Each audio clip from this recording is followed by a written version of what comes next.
നോമ്പ് കബൂലിയത്തുണ്ട്, നോമ്പ് സ്വീകരിക്കും. 6 കാര്യങ്ങൾ ശ്രദ്ധിച്ചാൽ മതി. 6 കാര്യങ്ങൾ. ഒന്ന് കണ്ണിനെ ചിമ്മലാണ്.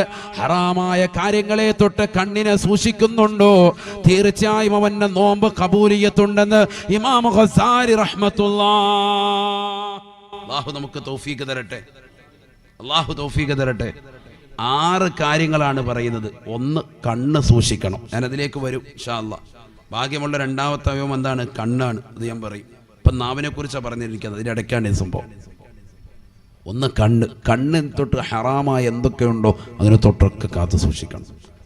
അന്യ പെണ്ണുങ്ങളെ കണ്ടുകൊണ്ടിരിക്കുക, അന്യ പുരുഷനെ ദർശിച്ചുകൊണ്ടിരിക്കുക, ഇതൊന്നും പാടില്ല. റമളാൻ വരാൻ പഴയ കാലഘട്ടങ്ങളിൽ TV ഒക്കെ ഒന്ന് അടച്ചു വെക്കുമായിരുന്നു, അല്ലയോ? വല്യമ്മയുടെ ഷാളൊക്കെ എടുത്തിട്ടെങ്കിലും മൂടുമായിരുന്നു. ഇന്ന് വല്യമ്മ ഷാളൊക്കെ ഇട്ടിട്ട് വല്യമ്മ തന്നെ ഇങ്ങനെ ഇരിക്കുക, ഫുള്ളായിട്ട് അടിച്ച്. വേറെ ആർക്കും കൊടുക്കൂല TV. സീരിയൽ നമുക്ക് തന്നെ ഉണ്ടാൽ മതി. എന്നാ കൊലത്തിലായി. എന്നാൽ അവരുടെ തലയും പിന്നെ TV ആയിട്ട് കണക്ട് ചെയ്തിട്ട് അങ്ങനെ വെച്ചിരിക്കുക, വേറെ ആരെയും കാണിക്കൂല. പണ്ടിത് മൂടിയിട്ട് ഒരു വലിയ സംഭവമായിരുന്നു, മാറ്റിയൊക്കെ വെക്കല മൊത്തത്തിൽ ഓഫ്. ഇപ്പോൾ പറയുന്നത് എന്താ? വാർത്ത ഒന്നുമില്ലടേ, അത് പരിപാടി വെള്ളിയാഴ്ചയൊക്കെയുള്ള പ്രസംഗങ്ങളൊക്കെ ഉണ്ട്, അതൊക്കെ ഒന്ന് കേൾക്കണം എന്നൊക്കെ പറഞ്ഞിട്ട് സംഭവം അതിൻ്റെ പേരും പറഞ്ഞ് വെച്ചിരിക്കുക. മക്കൾ IPL കളി കാണാനും പറ്റി, റാഹത്തായി. ഉമ്മായി പാപ്പായി ഉറങ്ങുമ്പോൾ സണ്ണി ലിയോനെ കാണാനും പറ്റി.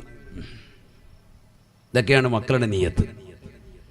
അള്ളാഹു നമ്മളെ കാത്തിരക്ഷിക്കട്ടെ. അതുകൊണ്ട് വളരെ ശ്രദ്ധിച്ചോളി, കണ്ണ് സൂക്ഷിക്കണം റമളാൻ മാസത്തിൽ. ഏതൊക്കെയാണെന്ന് പറയണ്ടല്ലോ, ഹറാമായ എല്ലാത്തിനും തൊട്ടും. സിനിമ, സീരിയൽ എല്ലാം. ഇപ്പോൾ ഒരു പരിപാടി ഉണ്ട്, റമളാനാകുമ്പോൾ എന്ന പരിപാടി.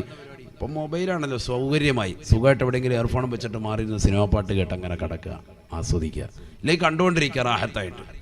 കാരണം നോമ്പ് വയറിനല്ലേ, അതുകൊണ്ട് നമുക്ക് വിഷയമല്ലല്ലോ. വയറിനും ഭക്ഷണം കഴിക്കാതിരുന്നാൽ പോരെ, അങ്ങനെ ചിന്തിച്ചു പോവാണ്. അങ്ങനെയല്ല, എല്ലാ അവയവങ്ങൾക്കും നോമ്പാണ്. ഇമാം ഖസാലി റഹ്മത്തുള്ളാഹി അലൈഹി പറയും. ആരാ ഇമാം ഖസാലി?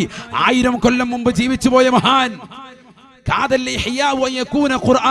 ഇമാം ഖസാലി റഹ്മത്തുള്ളാഹി അലൈഹിയുടെ ഇഹ്യാ ഉലൂമുദ്ദീൻ ഖുർആനിനോട് കടപിടിക്കത്തക്ക രീതിയിൽ എത്തിപ്പോയി. കാരണം അത്രത്തോളം തത്വജ്ഞാനങ്ങൾ ഉണ്ട് അതിലെന്ന് മഹത്തുക്കൾ രേഖപ്പെടുത്തുകയാണ്. അത്രത്തോളം വലിയ ഗ്രന്ഥം രചിച്ച വ്യക്തിയാണ് ഇമാം ഖസാലി റഹ്മത്തുള്ളാഹി അലൈഹി. ചെറിയ വ്യക്തിയല്ല.